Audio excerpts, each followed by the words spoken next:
Dans le film Le Loup de Wall Street, Jordan Belfort suggérait de résoudre les problèmes en devenant riche. Mais pour Manchester City, déjà immensément riche, il s'agit plutôt d'utiliser cette fortune pour régler leurs nombreux soucis en janvier. Historiquement, le club n'a pas l'habitude de réaliser de gros transferts en hiver, la signature d'Aymeric Laporte en 2018 restant l'exception notable sous Pep Guardiola. Mais face à une accumulation de blessures et à une série de contre-performances inédites, Guardiola a récemment admis que le club devait agir sur le marché hivernal, bien que cela n'ait jamais été sa stratégie préférée. Le timing est critique. L'équipe, en difficulté dans toutes les compétitions, risque de manquer le top 4 de la Premier League pour la première fois depuis 2010. En Ligue des Champions, elle flirte avec une élimination humiliante dès la phase de poule. Si City veut inverser la tendance, quelques ajustements stratégiques sont indispensables. Tournez la page Kyle Walker.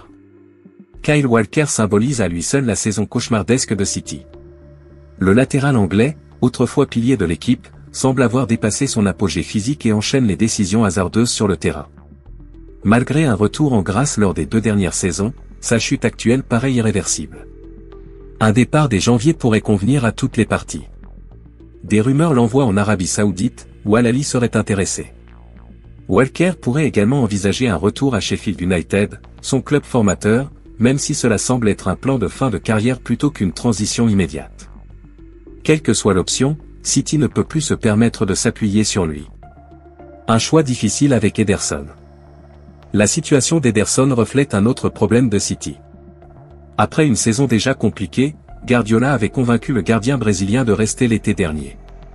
Mais ses performances cette saison ont laissé à désirer, avec des erreurs coûteuses comme lors du match contre Feyenoord. Remis dans le 11 de départ face à la Juventus et lors du derby de Manchester, il n'a pas réussi à rassurer.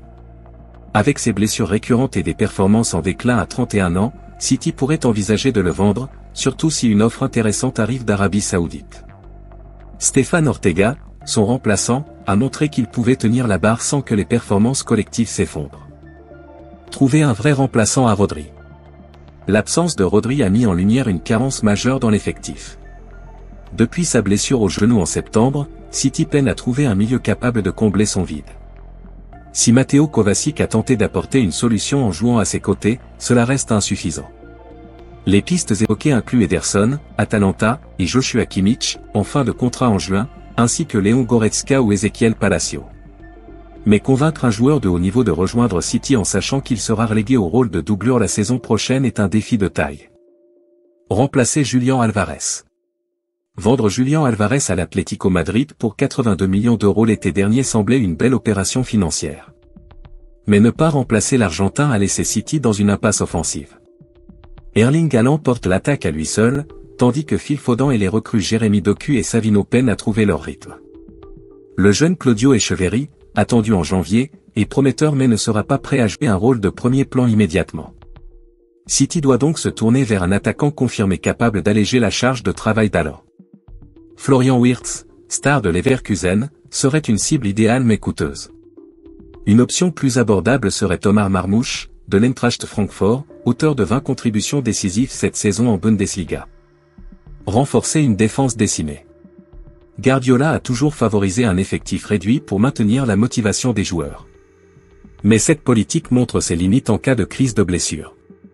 Actuellement, l'entraîneur doit composer avec une défense décimée, où Ruben Dia, John Stones et Nathan Ake accumulent les pépins physiques. City pourrait se tourner vers Jarrad Brantwaite, d'Everton, ou explorer des options moins onéreuses au Portugal, comme Antonio Silva, Benfica, ou Gonçalo Inácio et Ousmane Diomande, Sporting. Investir dans un défenseur central cet hiver pourrait stabiliser l'équipe et lui permettre de se relancer. Préparer l'après Kevin De Bruyne.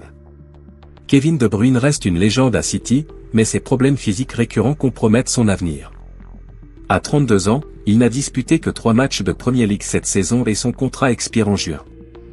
L'idée d'une prolongation semble suspendue à sa capacité à retrouver une forme physique durable.